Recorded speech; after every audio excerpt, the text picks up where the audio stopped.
Here, we'll get into the Spanish-American War itself, into the actions of 1898, having already taken a look at the cultural context of America in the last years and even decades of the 19th century. Last time we saw an enormous jump in immigration, along with the optimism and the anxiety that came along with that. We saw the closing of the frontier, and along with that closing came the fixing of the frontiersman, as a mythic, aspirational metonym of sorts for the new American character, which was hardy, self determined, democratic, and pretty exclusively, according to this mythos, of Northern and Western European descent, and not Catholic. Um, Today we'll look at the explosive influence of an expanded print media, at its explicit efforts in the Spanish American War era to shape U.S. foreign policy, and at its success in doing that. As a nation, at this point, we'd never fought a war abroad in the sense of off the continent. So newspapers didn't just help to shape the events themselves, they also helped to shape American ideas about the nation's international role. But first, and once more, we'll look at that emblematic frontier statesman, Theodore Roosevelt. We saw last time that he was a cowboy, conservationist, naturalist, hunter, a reformer of political and corporate corruption, of civil service sinecures, of police corruption. He pressed for the reform of labor laws and tax laws. He was a New York State Assemblyman, a prolific author, wrote 45 books in his lifetime, 16 by the time of the Spanish-American War in 1898, at which point he was 40 years old. And we saw that he was emblematic not only of a set of American mythic ideals, frontiersmanship and hardworking, diligent productivity.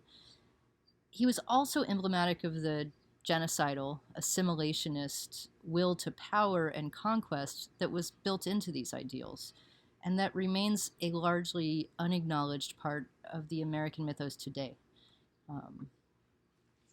We'll get to that a little bit more. He was also a colonel in the Army, National Guard. He was assistant secretary to the Navy in 1897, governor of New York in 1899 to 1900. You might notice that 1898 is missing from the calendar. We will get back to that. He was the vice president under McKinley until McKinley is shot by the anarchist Leon Czolgosz in 1901. At which point Roosevelt becomes the president, and he is to this day the youngest person ever to become the president at age 42. He serves just shy of 2 full terms, is president until 1909. He's the only president to have received the Medal of Honor, which he was granted posthumously in 2001, just over 100 years after the Battle of Kettle Hill during the Spanish-American War, for actions during which he was given it. He was recommended for it at the time in 1898 by several commanders in the field, and again several times since. But anyway, that's when he got it. He got it in 2001 from Clinton, just days before Clinton left the office. He was the first American president to be given the Nobel Peace Prize for, as it's told, single-handedly ending the Russo-Japanese War in 1905, which was itself an imperial war. On the same sort of international and global imperial momentum that the Spanish-American War was. Negotiations started out on the presidential yacht, the Mayflower, and so the story goes. Roosevelt locked the delegates in the yacht with bad food and no booze, and told them to work it out, finish it. It took a few more days, but they did. That was 1905. And Roosevelt was president, he was president of what had just become a global power, and he makes it a priority to end a war halfway around the world, to have a hand in ending that war. In 1897, 8 years earlier, and as the assistant secretary to the Navy, he is not so wary of warfare. The Cuban War for Independence erupted in 1895. It was the third of 3 liberation wars that Cuba fought to get out from under the imperial rule of Spain. And in America, sentiment was building on at least ostensibly humanitarian grounds to help liberate the Cuban people from just the sort of imperial colonial rule that America had itself thrown off during its revolution. So you see that in the cartoons at the bottom. The top is an image graphic representation in oil on canvas. But the bottom two are from, the bottom right says, the Cuba is in the pan of Spanish misrule and it's going to end up in the fire of anarchy. And the caption on the bottom says, the duty of the hour to save her not only from Spain, but from a worse fate. So their sentiment was building in America towards this end. And Roosevelt saw this. He saw the possibility of America entering the war, and he was all for it. He thought America needed a war. He thought that fighting on humanitarian grounds would rekindle in Americans the commitment to liberty, to revolution, to national self-determination.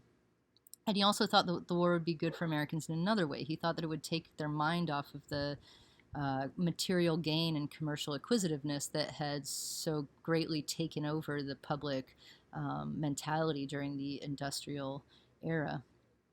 And he thought it would unite the nation. So he was openly in favor of the fight, a true believer in redemptive violence.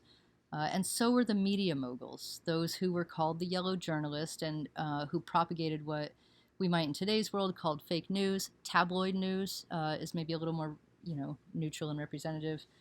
They knew it would sell papers, which is why they were into it. The real standouts in yellow journalism were Joseph Pulitzer and William Randolph Hearst. They were competitors. So Pulitzer was himself a Hungarian immigrant whose boat fare to America had been paid by Civil War recruiters on the Union side. After the Civil War, he pretty quickly found his way into journalism, and he was good at it. He had a knack for writing stories that people wanted to read. They were sensational. Human interest, gritty. Fit to print, maybe not, but they did sell papers. By 1883, he saved up enough money, a bunch of money, saved up enough money to buy the New York World.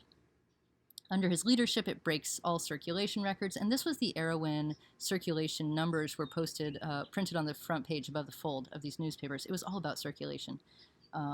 Also, he was a Democratic congressman for New York's 9th District. He left what he's most known for. He left a massive endowment to Columbia University and thereby established the Pulitzer Prize, among the most prestigious awards in American writing. So he goes from broke immigrant to tabloid king to the sort of preeminent authority on the role and responsibility of journalism in the narrative arts. And that latter part, other than just naming an award, which has come to symbolize the best and most responsible journalism writing in a bunch of different arenas, other than that, he said quite a bit about this, right? And this quote that's posted here, very famous, it's put up, in journalism schools all over the country. Our republic and its press will rise or fall together. An able, disinterested, public-spirited press with trained intelligence to know the right and courage to do it can preserve that public virtue without which popular government is a sham and a mockery. It's pretty rich, Could read that a few times through. A cynical, mercenary, demagogic press will produce in time a people as base as itself. The power to mold the future of the republic will be in the hands of the journalists of future generations. And yeah, it's something to think about in light of our increasingly commercialized media world. But that's Pulitzer's story. Now Hearst, he stands in pretty stark contrast to Pulitzer. He's a generation younger. He was born in San Francisco, and he was born rich. His father was a millionaire and a senator. Like Pulitzer, Hearst would become a New York congressman for the 11th District. Unlike Pulitzer, Hearst began his newspaper career not on the sort of hard-scrabble streets looking for a story, but when his father gave him the San Francisco Examiner to run in 1887. He went on to build one of America's largest and most influential media corporations. He's known to history, though, probably most for being an extravagantly, eccentrically, isolationist, very rich man. Some of you, bottom right, some of you may have been taken on a field trip to Hearst Castle at some point in your youth, which is, just absurd. I'm just throw that out there. It's now a park. It's maintained. You can visit. It's a museum. A museum to what exactly? I'm not sure. We should think about that. But people pay to go there. He was also the inspiration for Orson Welles' Citizen Kane. And in fact, his corporation tried really hard to squelch the production of that, to squelch its distribution. They lost, but he was that guy. So rewatch that movie. That would be a fun one. In 1895, the same year that the Cuban War for Independence erupted, Hearst, looking to expand and build a media empire, bought the New York Journal and began a direct and at times pretty bitter rivalry with Pulitzer for circulation, for sales, for clicks and likes. And their recipe is the same one we see today, so they are also not irrelevant. So you read about Hearst and Remington. Remember Remington? He romanticized the West, the frontier, cowboys and Indians, in painting, drawing, and sculpture. Hearst paid for the best talent he could find. That's one of the things he did. He paid more than anyone else. And as an illustrator who could romanticize hard and horrific realities, Remington was it. He was the best. So the war in Cuba was good for newspaper sales. America was interested. It was where the action was happening. So of course Hearst sends Remington, who was at the time, again, the best of the best in terms of illustrator. Go get me some good, lurid war pictures, go get me that. And Remington goes, he gets bored, he says he wants to come home, that there's not going to be a war. And Hearst, the newspaper man, media mogul, stiff competitor, politically interested, maybe with a little bit of hubris when it comes to his own sense of power. Hearst says famously, as you read, you give me the pictures, I'll give you the war. And on February 15th, 1898, the USS Maine battleship exploded in Havana Harbor, and Remington's famous image of that is on the right. There was some initial confusion about the cause of the explosion. Did the ship hit a Spanish mine? Was it an accident on board? It took 2 months for the U.S. to declare war because Congress, the White House, and Naval Command, they couldn't agree on this. They didn't know. They couldn't decide. They just didn't know. Pulitzer and Hearst, however, had no such qualms about the truth. War was good business for newspapers, and they made it their business to outdo one another in stoking it. You saw in our article that Spain's secret infernal machine, which you see the headline of here, you saw it compared to the Bush administration's weapons of mass destruction, in that neither existed. Both were used to foment war. And if you haven't seen it, Wag the Dog. It's a pretty good and mostly relevant movie here.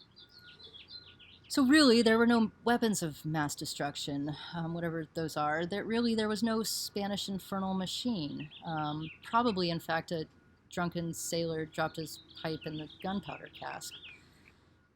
But Hearst didn't start the war, and neither did his rivalry with Pulitzer, and that rivalry is pictured bottom right, where they are themselves caricatured in the sort of yellow outfit that gave its name to yellow journalism, as kind of fighting childlike, like toddlers, over who owns the war, who started it, who gets it, right? But it wasn't their rivalry that started the war. Pulitzer was right about the power and therefore the responsibility of the press. I think he was right about that. But Americans at the time were ready for war. The frontier was closed. There was a huge influx of immigrants. But the nation was, we were exerting some kind of control over that, whether through optimism or through anxiety and laws curtailing it. Americans wanted to keep going. They wanted to keep expanding. They wanted to rule the world, and they wanted to feel good about it, right? And you just have to stop and ask yourself, does anything strike you as familiar in that? And this is just a set of images that kind of reflects the American sentiment. Remember the Maine, right? And that's to the right of Uncle Sam, to the left of the screen. And don't forget the starving Cubans, right? What are we fighting for? Don't worry about it, as long as we're fighting. And remember the Maine really became a rallying cry, a battle cry for America to, again, feel sort of empowered in its own capacity to do good and kind of kick ass doing it, they had Theodore Roosevelt in government as assistant secretary to the Navy at the time. We know he wanted war. But as undersecretary, he had no real authority to enter the fray or to order others to do so, not without orders. But it doesn't stop him. With, again, no authority, but clearly plenty of power. And seeing that war is imminent, when the Maine explodes, he telegraphs the admiral of the fleet in the Pacific and tells him, if war breaks out, take Manila. He telegraphs all the naval commanders and, prepping them for war. Same basic message. Take Guam, take Puerto Rico. Take it all, right? Which, of course, they did. What were most specifically valuable as coaling stations at the time. Remember, ships ran on coal, and you needed to stop and refuel every once in a while. They're now Navy bases. Roosevelt orders ammunition, he orders supplies, he gets Congress's approval to recruit an unlimited number of sailors for the war effort before the nation declares war, right? And all of this happens, so the story goes, while the Secretary of the Navy, his boss, Roosevelt's boss, was out for a long lunch, right? I mean, I don't know about that. It doesn't seem likely, but it did happen quickly, and it happened well before America declared war. And again, his quick, gruff, action-oriented leadership, that's part of the myth. That is part of the myth of Roosevelt. So he was an expansionist, especially interested in naval expansion. And this was a time of international expansionism, of aspirations to empire from around the globe. Having already been well prepped for it by Roosevelt and with a public well won over by Hearst and Pulitzer, the U.S. declares war on Spain on April 21st, 1898. Roosevelt immediately resigns his post as the Naval Assistant Secretary and, in order to form the first U.S. Volunteer Cavalry Regiment, also known as the Rough Riders. The Rough Riders were a diverse bunch. We're going to linger on them for just a minute here. They were recruited mostly from the Southwest because the heat there was understood to be comparable to the heat that they would face in Cuba, and so they were assumed to be more acclimated to that. The regiment filled quickly. College kids, former classmates of Roosevelt, ranchers, gamblers, roustabouts, and Native Americans. They shipped to Cuba, but their horses never arrived, so although they were recruited as cavalry, they ended up in the field and performing as infantry. Only the commander got a horse. Still, they went down as the Rough Riders, a name taken from and already popularized by the Wild West shows that had been, other than the sort of revivalistic church meetings of the frontier era, this had been the only entertainment that people got. The only entertainment that was really readily available to those yearly multiplying millions as they made their way westward. Buffalo Bill's Wild West and Congress of Rough Riders of the World show. The Congress of Rough Riders was added in 1892 in Europe, actually. These shows traveled by train and by boat, right? But this poster is from 1895, at any rate, well before the Spanish-American War, and Teddy Roosevelt's Rough Riders. These shows dramatized the frontier. They made a show out of westward expansion and the, quote, triumph of civilization. They gave audiences a neatly packaged and entertaining version of Manifest Destiny, which they could understand, applaud, and walk away from. Battles were reenacted, but within a frame and in the interest of dramatic coherence. Battle scenes offered really a backdrop for sharpshooters, which were the stars of the show, and some of which were women. Annie Oakley got her name there, as did Lillian Smith. Much as in the Columbian Exposition's Midway, if you remember that, Native folks were present primarily as exotic others on display for the entertainment and edification of white people, and as the necessary enemy in battle reenactments. But because these were traveling shows, their participation, the participation of Native Americans, was different than it was at the fair, where they were sort of on display and then it was done, right? In a few ways, different in a few ways. In Buffalo Bills and the other big shows, Indian performers were paid the same as other performers. They were treated the same. They ate the same food. They lived in the same quarters, right? As the rest of the traveling troupe. Performers traveled with their families, who often worked as extras in native Indian villages, Indian village scenes that were also on display. Other performers' families also worked as extras in other scenes, right? And the scenes were meant to be authentic. Like, that's what Buffalo Bill and the other leaders were going for of these shows. So they were encouraged to retain their language. Native Americans were encouraged in this context to retain their language, their customs, their rituals, and to teach them to their kids. So they were part of this famous, well-paid traveling show, and a lot of benefits came with that. Money, for one, more than was generally available on the reservations at the time, on the reservations that were still being established at the time. Encouragement to keep their culture, albeit for entertainment purposes, ultimately, encouragement to keep their culture, which was, in most of the rest of the states, being really violently suppressed. Access to the powerful people through which their causes were sometimes carried. Not a bad life, especially relatively. except for the structural context. These shows thrived in the last 3 decades of the 19th century, were really just gone, disappeared within the first decade and a half of the 20th century. Other entertainment sources came up. There was a world war that distracted people, and there was also an increasing distance from this frontier, from the frontier moment. The frontier was closing. This was the heyday of the symbol of the frontier, right?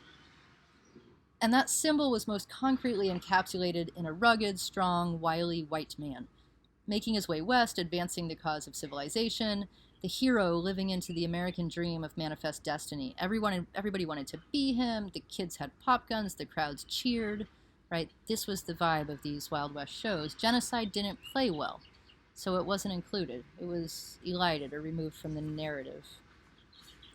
The Indians in Buffalo Bill's shows had a pretty good life in terms of food and shelter, even in terms of human community interaction, small-scale cultural retention with their families, with the other players. But every day in every show, they played out the destruction of their culture. They pantomimed perpetually a losing battle in a family-friendly way, devoid of the brutality and inhumanity, but nonetheless losing. Celebratory, though, really, because it was all framed within the triumph of civilization, which was a huge theme for late 19th century, early 20th century Americans. And that's where Roosevelt's Rough Riders got their name. It's not accidental. Roosevelt participated in the same complex expansionist world, in the same context of what counted as heroism and even as enlightened practice. So the Rough Riders went back to Cuba. They fought in a few battles, and they came back. Having fought alongside Native Americans, Roosevelt's more egregiously racist notions of this new American race changed. His more egregiously racist notions of savagery changed, but the melting pot was as close as he came to what looks like any kind of modern-day pluralism. Cultural assimilation was to be the economic and social salvation of not just Native Americans, but of everyone, right? This is a quote that pretty well represents it. Any man who says he is an American, but something else also, isn't an American at all. We have room for but one flag, the American flag. We have room for but one language here, and that is the English language. And we have room for but one sole loyalty, and that is loyalty to the American people. In the context of Native Americans, this meant detribalization, absolute and total detribalization. And he was, what he was right about is that the individualistic industrial culture of America didn't accommodate tribal experience or modes of being. What we have not yet reckoned sufficiently with is that it still doesn't. So the Spanish-American War lasted 10 weeks. It destroyed the Spanish Empire and really solidified the American Empire. Having been on the front pages everywhere, this war changed the way Americans thought about themselves. America was a world power, bringing peace. Spain was destroying Cuba, and America was helping. It had to help, right? Out of virtue, out of morality, out of, justice. This idealistic militarism, this missionary zeal, was already there, already had a hold on the hearts of Americans, on American consciousness. Pulitzer and Hearst and others, they just played into it. The war came, the war went. America not only seized Manila, Guam, and Puerto Rico, it also got a base in perpetuity on Guantanamo Bay. So that's where Gitmo came on the scene. Take a second to think about that. And Roosevelt, the Rough Rider, returned, became vice president, and then in 1901 president. And in 1902, the same expansionist enthusiasm rises in him once more, this time with its sights set on Panama. He's not sure at first where he wants the canal, but he knows he wants one. And since the French had already started digging through Panama way back in 1882, de Lesseps, the guy who built the Suez, started this project, but having really disregarded all of the advice of Panamanians about the weather and whatnot, 20,000 men died, a fortune was spent, Du Lesseps, gave up. But because he'd already started, Roosevelt thought, well, that's a good spot, right? I want it. And in 1902, he starts negotiating with Colombia, which nationally controlled Panama. Roosevelt offered Colombia money. Colombia said no. So Roosevelt parked the U.S. Navy fleet off the coast of Panama and fomented civil unrest, like a civil uprising, a rebellion. And that led to the new Panamanian government and a contract for the Panama Canal. This whole series of events, along with the Venezuelan crisis, also of 1902, where Germans, British, and Italians blockaded Venezuelan ports in the effort to collect a debt, these things together led to the Roosevelt corollary to the Monroe Doctrine. Now, the Monroe Doctrine, remember, from 1823, asserted American hegemony over the Western Hemisphere, declared the Americas closed to European colonialism. The Roosevelt corollary maintains American power and extends it. It reads, chronic wrongdoing or an impotence which results in a general loosening of the ties of civilized society may in America, as elsewhere, ultimately require intervention by some civilized nation, read America, and in the Western Hemisphere, the adherents of the United States to the Monroe Doctrine may force the United States, however reluctantly, in flagrant cases of such wrongdoing or impotence, to the exercise of an international police power. With Theodore Roosevelt, America's imperialism is assured. It's rugged, it's capable, it's strong. Roosevelt's own "speak softly and carry a big stick" became something of a motto for this imperialism, and that's what's pictured on the bottom right with the caption, "The World's Constable."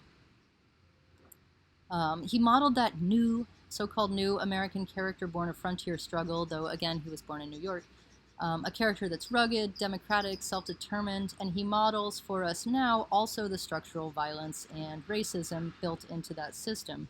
Now, he believed in the white man's burden. I've assigned the Kipling poem of the same name. It's hard to see the Roosevelt corollary apart from this, apart from the notion of the white man's burden, apart from that now clearly disavowed notion, but the Roosevelt corollary we maintain. Read Kipling's poem, and it's not satire. It was sincere at the time, and it wasn't. It was held by many people, and those people were progressive. That's who it was held by.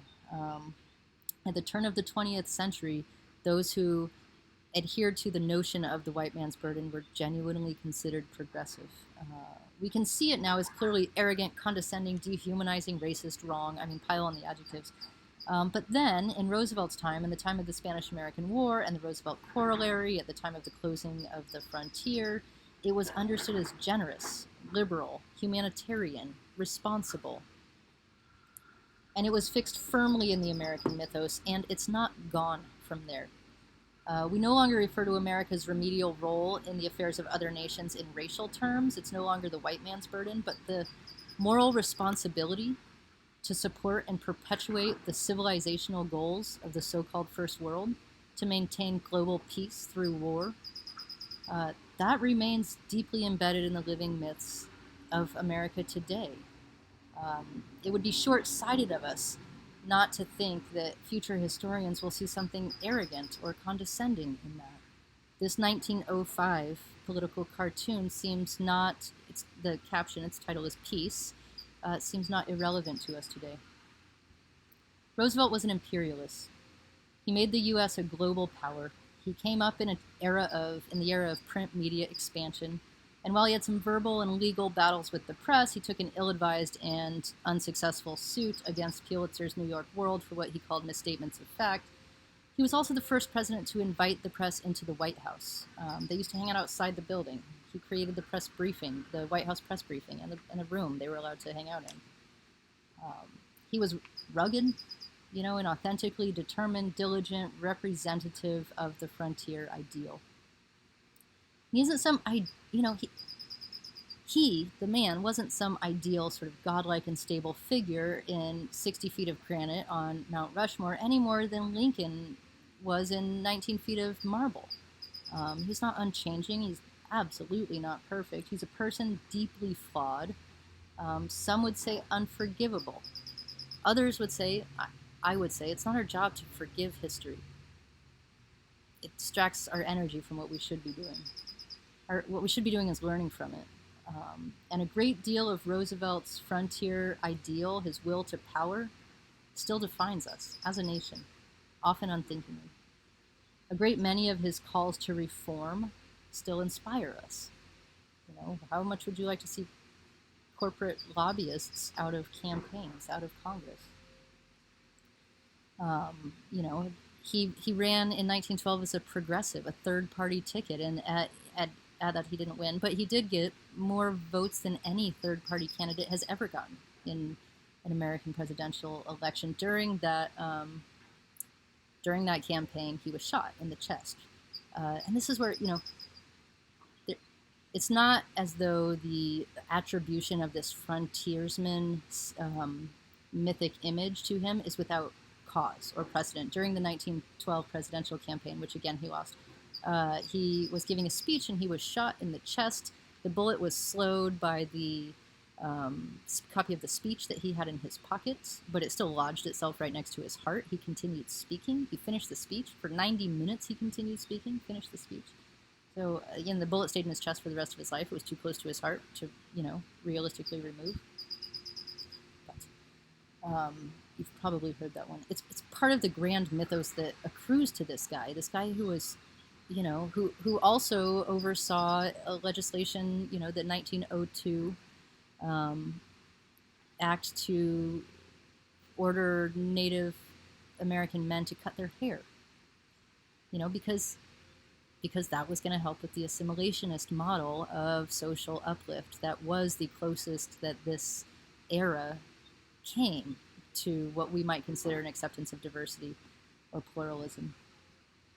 So in the Spanish-American War era, tabloids masquerading as news began to really shape Americans' political attitudes towards war through spectacle. Shameless, lurid clickbait. And that war, for the public as for the president, was something like a romanticized, rugged offshoot of the romanticized, rugged frontier. Just an expansion of that frontier notion to an international imperial frame. Next, we turn to World War I, where there is not so much in the way of romanticizing